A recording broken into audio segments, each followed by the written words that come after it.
আসসালামু আলাইকুম রহমতুল্লাহ।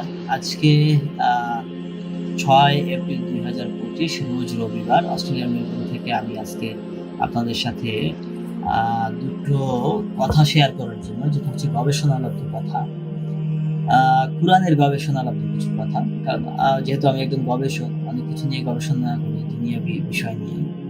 তো আসলে কুরআনের সূরা তওবার ২ নম্বর আয়াতে বলেছেন, আল্লাহ রাব্বুল আলামিন বলেছেন, যারা সত্য সন্ধানী তারা অবশ্যই গভীরভাবে গবেষণা চালাবে। এখন এই গভীরভাবে গবেষণা কি চালাবে? কোনটা চালাবে?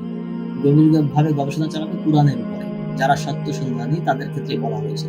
যার ফলশ্রুতিতে মহানবী সাল্লাল্লাহু আলাইহি ওয়াসাল্লামের হেরা গুহার ধ্যান সাধনা, মুরাকাবা, মুশাহেদা, এটাও কিন্তু সেই গবেষণার একটা অংশ বা গবেষণার একটা এক্সাম্পল আরকি। তো আল্লাহ তাআলা যে এই যে কুরআন দিয়েছেন, এটা তো মুখস্থ পাঠ করানোর জন্য পাঠানো হয়নি। এটাকে গবেষণা করে সত্য সন্ধান করতে হবে। আমার এই কথাগুলো যদি আপনাদের ভালো না লাগে, তাহলে আপনার অস্তিত্বের ভিতর লুকায়িত বিবেককে প্রশ্ন করে দেখুন।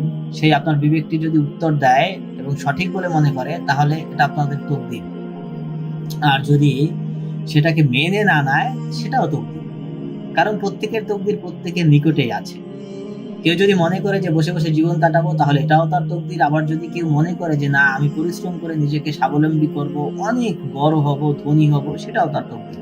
কেউ যদি মনে করে যে আমি ডাকাতি করে উপার্জন করব, এটাও তার তকদির। আবার যদি কেউ মনে করে যে আমি রাতারাতি ২ নম্বর ব্যবসা করে সমাজে প্রতিষ্ঠিত হয়ে নেতা হব, ফুলের মালা গলায় দিয়ে ঘুরে বেড়াবো, এটাও তার তকদির। আবার যদি কেউ মনে করে যে এই ধন সম্পদ, এই সরকারি করার সম্মান, এই নেতা হয়ে ফুলের মালা দিয়ে যে আমি ঘুরে বেড়াবো, ২ দিন পরে সেই ফুলের মালা ফাঁসির দড়িতে পরিণত হতে পারে। তাই এসবের জাগতিক মূল্য হয়তো থাকতে পারে, কিন্তু স্থায়িত্বের প্রশ্নের একেবারে মূল্যহীন। সুতরাং এগুলোর কোনো প্রয়োজন নেই। তাহলে এটাও তার তকদির।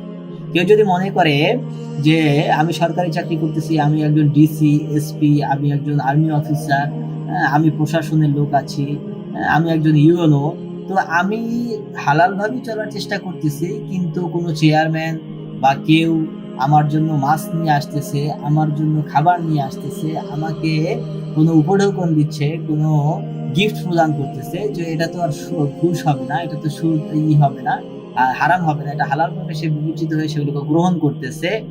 তো সে হয়তো মাসালা দিল যে এটা হারাম, হালাল, কিন্তু আসলে সেই হারাম জিনিসগুলো, প্রকৃতপক্ষে সেই হারাম জিনিসগুলো সে যে ভক্ষণ করতেছে, এটাও তার তকদির।